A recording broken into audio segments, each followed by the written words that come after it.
All right, everyone. I really love hearing about people that see a problem and create a solution.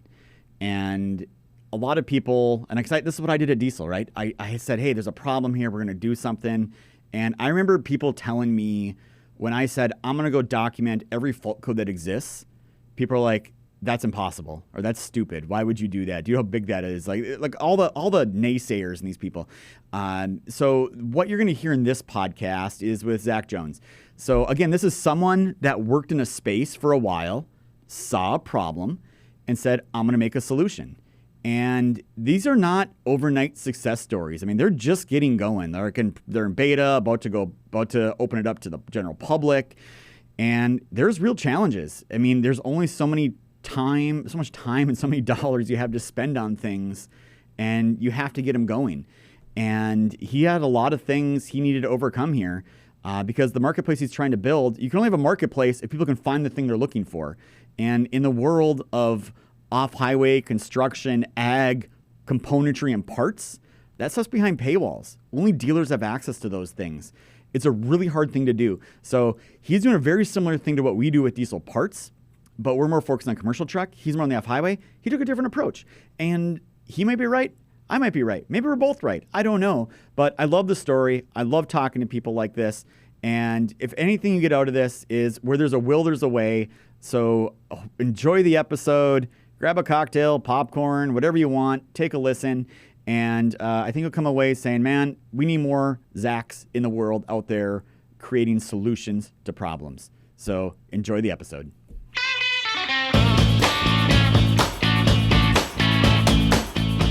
Welcome to the DL. I am your host, Tyler Robertson, also the CEO and founder of Diesel Laptops. Again, the podcast show where I get to talk about my two favorite things in life. And that would be entrepreneurship, and that would be everything going on in this diesel repair industry. Like these are my hobbies. These are the things I enjoy doing and talking about. And any chance you get to find someone that does both, I'm like, you got to come on the podcast show. So I have a gentleman with me today, goes by Zac Jones, same title as me, founder and CEO of PartsClub. So welcome, sir, to the DL. Yeah, Tyler, thanks so much for having me. So PartsClub, how do you explain to people what that is? Sure. So if I'm stuck in an elevator, hopefully not for too long, and we're doing a pitch for somebody, PartsClub is a marketplace that connects buyers and sellers of heavy-duty parts. And we're focused on the ag space, the construction space, trucking, and industrial. So like forklifts and aerial lifts, that kind of thing. And so really we're looking for those heavy components that customers are having trouble finding online or in general, and just really looking to help suppliers get that inventory digitized. The big problem that we're seeing and that I slammed into when I joined this industry was that 99% of products are digitally undiscoverable. So they're sitting on a shelf, but nobody knows they're there. They're not connected to the internet in any way, shape, or form. So I think the world is going to look very different when we do solve that problem. And when I looked at it and I said, okay, let's work backwards, what needs to happen between that world and the world we're currently in, and started that entrepreneurial journey. So why ag and off-highway? Why not really automotive or power sports or motorcycles? Like how did you land in that particular niche? I was born into it. My father owns a business in Toronto, Canada that does hydraulic repair and parts for forklifts. And so I was in that shop from the time I was 2 feet tall and went off to college, came back, worked for them. And I know that industry like the back of my hand. And so it was really interesting. And I also wanted to do something that was going to support businesses like his. And he spent his whole life building this incredible business. And when I joined as an adult, they had 36,000 products in the warehouse and none of them were online. And so the second that we were able to get those all organized, photographed, priced, everything, our business transformed. And I saw the potential in that to help businesses like his that have that expertise and that great business acumen, but are just struggling to take that next step and compete against some of the larger players in the space. And so that's really where I got started. And I think there's a lot of businesses like that in those particular verticals that are on that like 15 to 30 employee range and are just on the hump of doing something really special. So I just got to ask this. I'm always just curious. What did you go to college for? And did you graduate? I did. I graduated twice. Yeah, so I did philosophy and economics, a little more philosophy than economics. So I did philosophy in undergrad, economics in undergrad, and then did a graduate degree in behavioral economics. So like why we choose the things we do, why we do the things we do. I was just trying to understand like why the heck we make the decisions we make. So Um, that's really really interesting. I went to school first for computer engineering, and then I got kicked out after 2 years because I never went to class, and I guess they kick you out if you don't show to class and fail all your classes. But then I ended up doing like night school with my bachelor's degree, and the one course that I did not want to take at all, like I was so dreading it, but it actually ended up being my favorite course, was actually like an intro to philosophy. Like I don't know what it was about it, but I was like, man, this is like the human mind, understanding things, how people think, this, Socrates and all these things. It was just a very interesting thing. So if anyone listening to this has never read about it or read a book or learned about it, there's actually some really interesting things that you can take away from that and apply to business and everything. So again, I just was curious. Like we all kind of end up in this industry, it seems like, and none of us really intended to get here, but we end up here and we stay here. So I want to go back to, your father's business, and you guys are trying to go online and digital. And I think a lot of people think it's a super easy thing. Oh, we'll buy a website, we'll throw the product up on there, and the money will follow. But in my experience, it's not really easy to even like get your product on the platform, right? You had 36,000 SKUs. I can't imagine you guys had photos and data and descriptions and all these things like ready to go. So what was that process like when you guys were like, we're going to go try to do this thing? it was incredibly painful. It was like building the pyramids where you're like, you mean they had no telehandlers? And you're like, no, they had no telehandlers. So we were back there, 40-degree heat, taking photos nonstop and dusty and dirty. And it took 2.5 years of just pure grunt work to get that stuff done. And what it did is it really taught me what is involved in that process and how hard that's going to be for people. And when we looked at the e-commerce space and we're like, okay, what's required to put a product listing together? Typically you need a photo, but not necessarily. You do need a description, you need an updated price, you need a weight. Those are actually really hard to do. Even something like weights, like weighing all your products, is just impossible. Keeping your pricing up to date with inflation being as dynamic as it has been is just impossible. So what do we do in a world where that is really, really hard for businesses to tackle? And that's really what we spent a lot of 2022 doing at PartsClub, was being like, okay, pricing is hard to maintain, weights are hard to maintain, photos are definitely challenging for a lot of people. How do we help these suppliers look incredible online when their data is not that great? And so we've spent a lot of time trying to connect buyers and sellers without a part number, in an attempt to kind of take care of everything for the supplier, deliver a clean quote to them and let them quote it. Yeah. So for the audience, what Zach's referring to here, at the end of the day, in the automotive world, is ACEs and PIs. So PIs is product information, weight, dimensions, pictures, all those things. And then ACEs is more of what does it fit? So what's really interesting here is in the automotive world, if people go like on Rock Auto or Amazon, they can be like, oh, I got a 1999 Toyota Camry LE 4-cylinder. Boom, there's my wiper blades or whatever the part is. You can do those things. In the commercial truck world, that's virtually impossible at this point. And I know in the off-highway world, because I was on one of the committees and on a panel talking about this, the data standardization really with AutoCare, off-highway is even further behind. And it's a really complex thing that people don't understand, because in the world of HD, at least commercial trucks, I don't know if you can speak to this all about off-highway, but in the heavy-duty truck world, you may have an injector manufacturer that makes an injector that sells it to Detroit Diesel, and they know it goes into Series 60, but they don't know what year, make, models trucks that Series 60 engine goes into. So the original parts manufacturer is like, I don't know. I can't even tell you my year, make, models, my own products that I made. Is it a similar thing that you guys find in the ag and off-highway space? It is. Also because the OEMs are playing games with the aftermarket, right? So they're changing part numbers. They're doing all kinds of crazy stuff to keep shifting the ball from cup to cup.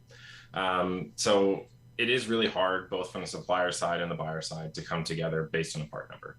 For the buyer to figure out their own part number, I mean, really, who wants to do that? to be honest. Like, you just want to call someone and be like, I have a broken excavator. It's this thing, and take a photo and send it off to somebody. And so we understand that from a buyer's perspective. On the supplier side, they typically have the tools they need to look this stuff up. They just need to know what you want. And so for us, what we came up with in 2022, and I think we talked about this before, was super interesting, was a drop down menu or a drill down. So to be like, I've got this type machine, this brand, I need the bucket cylinder, and maybe throw in a quote for a seal kit for it as well. And when the supplier can follow that logic down to the bucket cylinder seal kit, you don't necessarily have to provide a part number. They'll figure it out on their own in a few minutes. But it's very different from an experiential standpoint on both sides than somebody just texting you a photo and being like, I need this thing. And now it's like a 40-minute quote for you to figure out. So I guess walk me through it a little bit. Just like a scenario, right? I'm a buyer. I got my excavator. I'll use your bucket example. I need a bucket or a cylinder for the bucket, right? What is the buyer doing? And then what happens to the seller or sellers, I guess, once that buyer does his piece of it? Yeah, so the buyer's coming in, and we take them through what we call a quote flow. So you come in and we go, what machine are you working on? Brand, equipment type, excavator, model serial. And the next step we do is we go, what part are you looking for? And we present him with a bunch of categories, and he can click on one, drill down, see subcategories, then see more subcategories and more subcategories. And so by the time he clicks through and tells us what he's looking for, we fire off that quote request to a series of suppliers who match the brand, the equipment type, the product type that he's looking for. And that all happens automatically. Very similar to when you go for a car insurance quote and you say, I've got this car, I do this much driving or whatever, and then they fire it off to a bunch of insurance companies and you get your quotes that way. So it's the same type of experience. The nice part about that is they don't necessarily need to know the part number, and the supplier gets all this great information. They know exactly what machine it is. They got their model and serial number. They got the part description. It's a pretty quick quote. And even if they decide, hey, this isn't my type of quote, I don't want to get involved, at least they can make that decision really, really quickly. Yeah, so we have a similar thing here. We have like a little mini lending tree, right? So a customer applies for financing, we get it, and we send it out to a bunch of people, and then we get them back. So on your platform, as I'm assuming the seller gets a notification on their phone or their email or whatever happens, are they replying back like emailing and calling the customer, or are they just providing price and availability, or what do they send back to that buyer, and how do they do it? Yeah, so they're clicking a link in that email, and they're heading back into PartsClub, and they're going through a quote flow. And so we ask them to build a quote for the buyer in PartsClub. So that's price, availability, any special conditions, like something's non-returnable or special shipping conditions or whatever. They quote their freight, they send it off for approval, and when the buyer approves it, they get the order notification. So that's all happening within the platform. So how does the payment happen? Are you taking the credit cards on the platform and process them that way, or are you just saying, okay, buyer, seller, go to your transaction over here now that you've picked your seller? Yeah, the easy one. So one of the things the supplier can dictate in the quoting flow is whether they need a credit card right away. So what they're saying is, do I know Tyler, or is Tyler a new customer? If he's a new customer, I need a credit card. We're not doing anything that way. If they already know you and they have an established relationship, they can just let you check out without a credit card. And that was something that we thought really hard about, because a lot of these buyers and suppliers have pre-existing billing relationships, and we didn't want to stick our nose in the middle of them and get in the way. And so typically the credit card is required 95% of transactions. But if you have an existing relationship, you're like, hey, I know Joe. Joe bought from me yesterday. He's got an account here. You can just let Joe check out without a credit card if you need to, but we take all that on the platform. Yeah, so you're processing the credit card yourself essentially then, or is the seller processing the credit card? Nope, we're doing it. You're doing it. Okay. Yeah. So like your business model then, do you guys make money from the buyers, the sellers, the credit card transaction? Like how do you guys end up monetizing this? Yeah, so we make money in a few different ways. On the buyer side, your first 10 quotes per month are free. And after that, you do need to pay a small Netflix size subscription. So it's like $7.99 a month. On the supplier side, we take 3% of the transaction plus credit card fees. So as a marketplace, you have a decision to make always of what side you want paying and what side you don't. We decided to go a tiny little bit on both sides rather than load up on one or the other. But it's really important that we make it free. So there is a free tier on both. The suppliers are not paying us every month to join the network. They only pay when they sell. And then the buyers are not paying for their first few quotes. So if you've got one or two pieces of equipment, you're probably not running over. Hopefully you didn't break it 10 times this month. So at that point, you're still on a free tier. Yeah, no, that makes total sense. I mean, hey, 3% for a seller to get a sales lead actually sounds really cheap. So, I mean, these are not, and we're not in a, I mean, these are not $5 items, right? These are expensive items typically in the heavy duty and off highway market and everything. So I like the business model. I like everything there. Have you guys thought? I'm just curious. I'm just like spitballing here, but have you guys thought about doing like almost like a Google like preferred sellers or ads or any of that type of stuff as well to monetize it more, or is that not come across the radar yet? Yeah. Before we hop on that, I just want to talk about the percentage for a second, just to give the listeners a little bit of context. So eBay and Amazon are between 18 and 22%. Yep. When you sell a product on there, just so people understand the difference. There are lots of people, I've sold on both platforms. They're great platforms. But 18 to 22% is a real punch in the gut. And so we're hoping that this is a much more attractive platform from a fee perspective.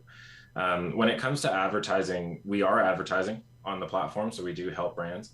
What we do though is, because it's software, we can do some really amazing creative things with advertising. And so for us, what we do, what we call it, is just-in-time advertising. So we will never show you a banner ad that doesn't relate to anything that you're currently doing. We will present you with a ad just for the task that you're doing in that screen. And so if you're doing a lookup and you're trying to figure out what part you need, we will present an ad for somebody who can help you with lookup, like you guys or somebody else. And then when we're looking at the order screen, so somebody's going in and they're saying, I got to track this order on the supplier side, we're presenting them with an option for a company that will actually help them fight disputes with couriers. So that company is advertising on the platform, but they're only relevant when you're looking at the platform trying to dispute a fee from a courier. So we have the ability on PartsClub from an advertising perspective to do these creative little things to pop out the right person at the right time. And we also have the benefit of knowing who the buyer is and who the supplier is at a really detailed level. So like what fleet they have, what brands they typically work with, what part types they're looking at. And so if you're advertising as a parts business, we can tie you right to the right person as they're going through the quote flow, and bring you right in for the right situation. Yeah.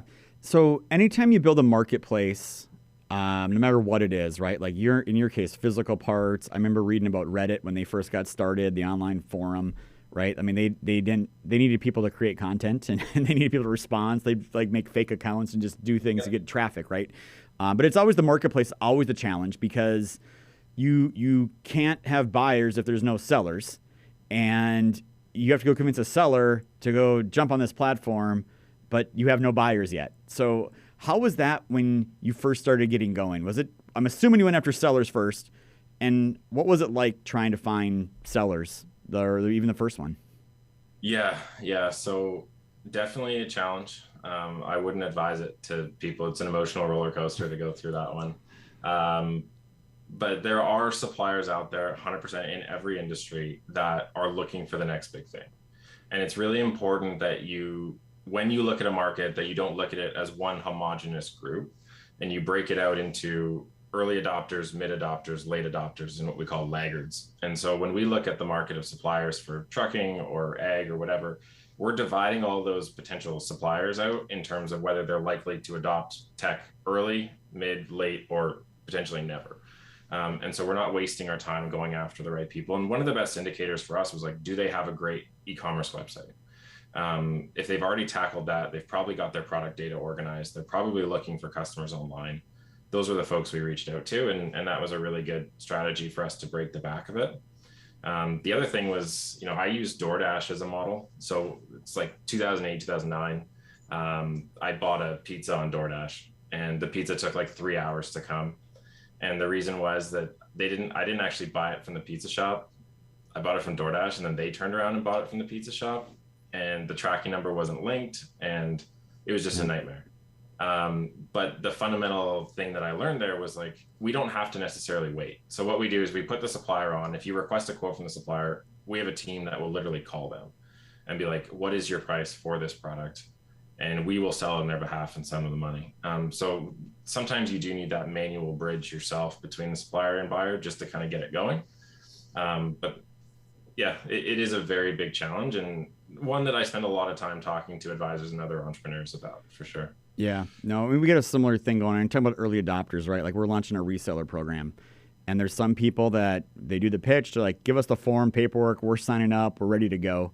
And there's other ones that talk about it for weeks and months at a time before they before they finally decide to do something or do nothing, right? So I think everyone that runs a business, I'm sure, runs across a very similar thing.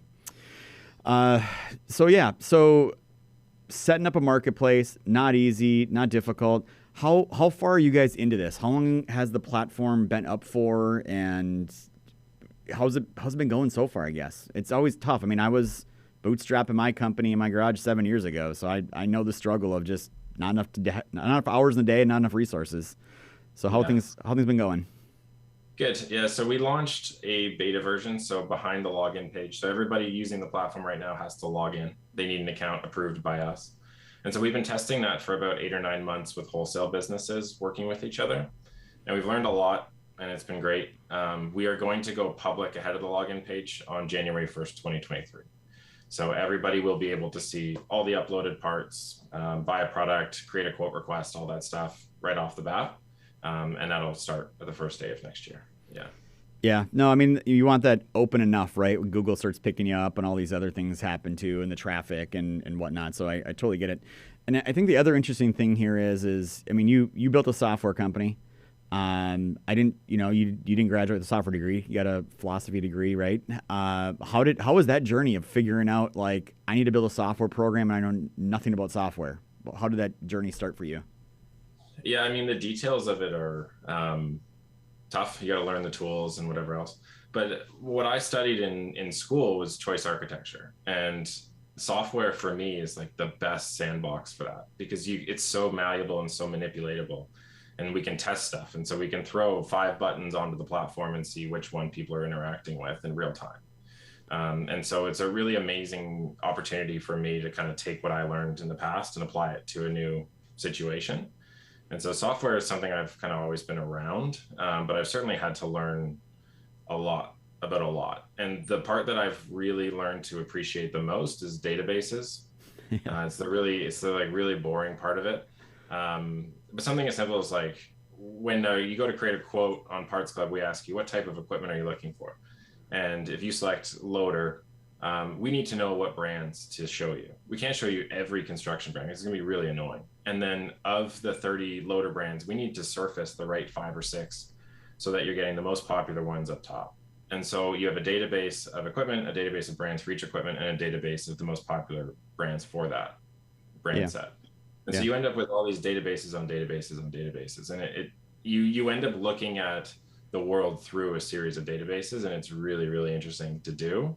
But it's developed a huge appreciation in me for the people that have to figure out how those databases all relate and link together. And that's really what creates the magic of the experience. And when we look at dropping down, an advertisement and knowing when to do it, that's all predicated on like 17 to 18 different databases. And so really it's a fascinating problem around database structure and architecture. Yeah, I had this epiphany like several months back. And I was like, I'm pretty sure everything I do and touch now, there's a database behind it that's driving all these things that I'm doing. And it really is true, from what you're saying to banking to just our car. Like, it's amazing databases and how much, I employ database people here. I know what they make. It's actually a great profession for people that enjoy doing that. So for me, like I took a little bit of computer software development stuff at school, at college. I knew enough to be dangerous. I really never did any like coding per se. Did you get into the weeds of the coding, or do you just go find people to help you with that part of it? Yeah, so I don't code myself. I can't read code. I can't check it. So it's been really important that I find resources that can help do that for us. And frankly, people that I trust. Unfortunately, I can't check that stuff myself. And so that's an area of the business where I have to find people that know what they're doing and believe in the business and really want to see it grow. Yeah, man, I knew nothing about software. I think I still don't know anything about software development besides what I've learned here. And what I've learned is I'm just going to hire some great people, and they can make sure this happens. And I remember I made the mistake of, hey, I need a thing built. I'm going to go on the internet and find a developer who's going to build me a thing. And then I was like, oh, I got another thing. Like, I'm going to find another developer and go build another thing. And all of a sudden I did it like 10 or 12 times. And I'm like, wait a second. None of these things talk to each other. They're in different architects. They have different user auth systems. I'm like, I kind of made a mess here. And nothing worked together like it was supposed to. But thankfully now, that was I think a turning point for Diesel Laptops when we said, man, we're gonna go add $1 million to payroll, and it's all for software development, and it's not software developers. It's these Scrum Masters and QA and executives and all these moving pieces you need to be a software company. So I just keep every day. I'm like, man, I hope the ROI is here. I hope the ROI is here. So we're getting there though, and everything. All right, man. Great. So it sounds like you're going. It sounds like you got the beta going off beta, kind of opening up the thing to everybody. What's next? Is that it? Is there more features you're lined up, or is it like one baby step at a time, or do you got like 50 things going all in parallel at once over there? Yeah, we got a lot going on. When we go public, we're going to go public in a big way. But the biggest thing that we've been doing is working on that quote flow, making sure the buyer doesn't need a part number, and making sure the supplier doesn't need to have one uploaded. And so that took us, there's probably only, I would say, 100 suppliers in our marketplace that have the ability to upload products, period. Yeah. And so by reducing the need for a part number now, we've gone from 100 potential suppliers to 4,000 potential suppliers.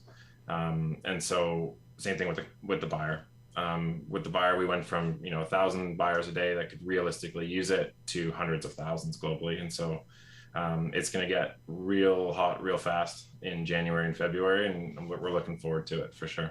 Yeah, no, I think you're onto something. I mean, the data standards don't exist to allow people to have those lookups and find parts, and we got right to repair, and people don't want to share their exploded views and all these. I mean, there's a million things there that have to happen in order for that. So I really love what you're doing, man. I've seen similar things in different industries, and I know the grind. I've been there. I'm still there. So I totally respect and appreciate everything you're doing over there. If people want to find your website, we never gave out the website. And if people want to get a hold of you, where do they go? Yep. So our website is partsclub.us. You can drop us a line there, or you can always contact us at sellmoreparts@partsclub.us as well. Well, Zac, it's been a pleasure having you on there. And, obviously the people on your platform need my diagnostic tools. We got parts things and service things. So hopefully we can keep working together here, find a way to work together, improve both our businesses. I look forward to the future. You got a fan over here at Diesel Laptops, so keep up the great work, man. And as we end every episode for everybody, please comment, like, share, subscribe, tell a neighbor, tell a friend, tell the guy next to you at the bar. Whatever it is, we really appreciate all the support and effort we get here from all of our listeners and watchers. And we're going to end the episode, not just diagnostics. It's diagnostics done right. Diagnostics leads to parts, partsclub.us. They definitely got people that can find you the parts you need. Thank you for watching and listening.